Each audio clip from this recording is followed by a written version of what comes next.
Isaiah chapter 28.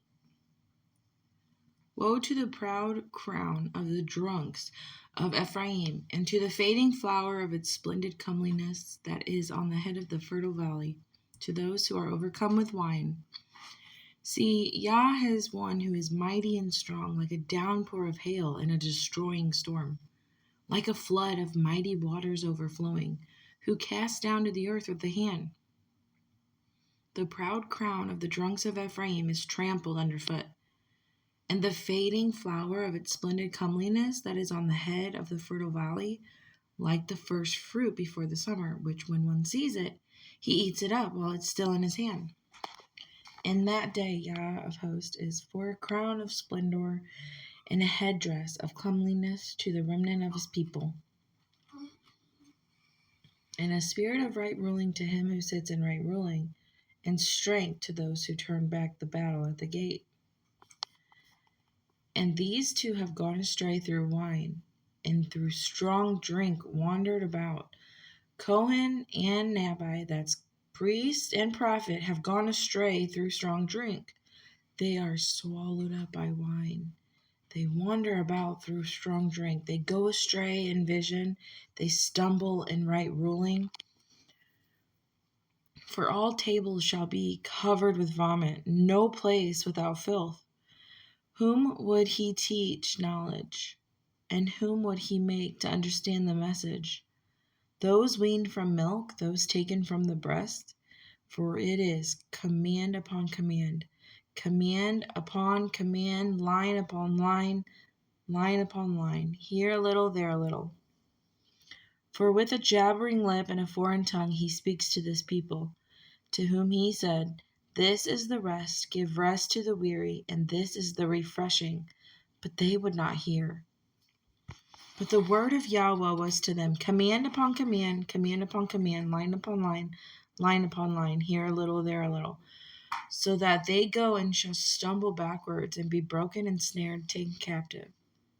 Therefore, hear the word of Yah, you men of scorn, who rule this people who are in Jerusalem.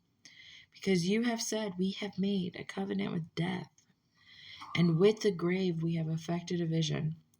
When the overflowing scourge passes through, it does not come to us, for we have made lying our refuge. And under falsehood we have hidden ourselves. Therefore, thus says the Adon Yahuwah, See, I am laying in Sion a stone for a foundation, a tried stone, a precious cornerstone, a settled foundation. He who trusts shall not hasten away. And I shall make right ruling the measuring line, and righteousness the plummet. And the hail shall sweep away the refuge of lying, and the waters overflow the hiding place. And your covenant with death shall be annulled, and your vision with the grave not stand. When an overflowing scourge passes through, then you shall be trampled down by it.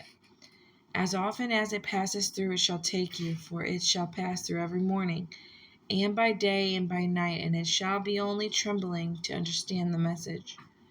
For the bed shall be too short for a man to stretch out on, and the covering shall be too narrow to wrap himself in it.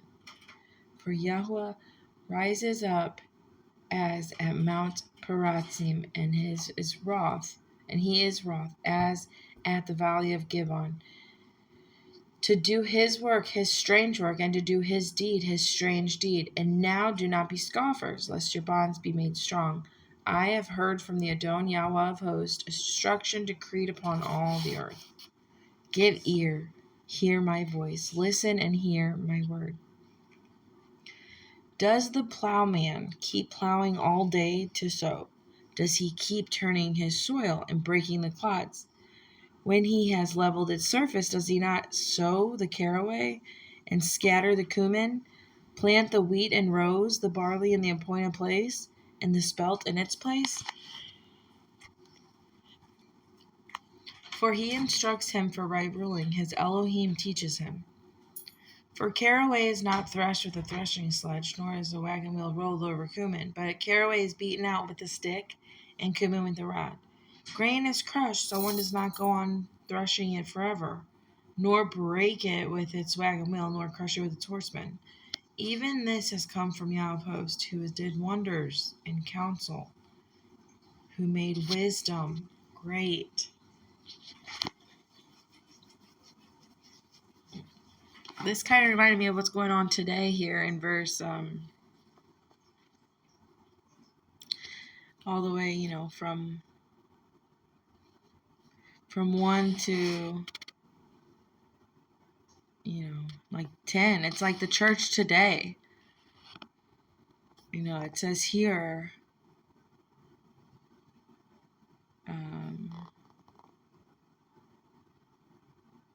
they stumble in right ruling. It's like when you have people that follow Torah go and question pastors and show them the truth, how the commands of the old still apply today.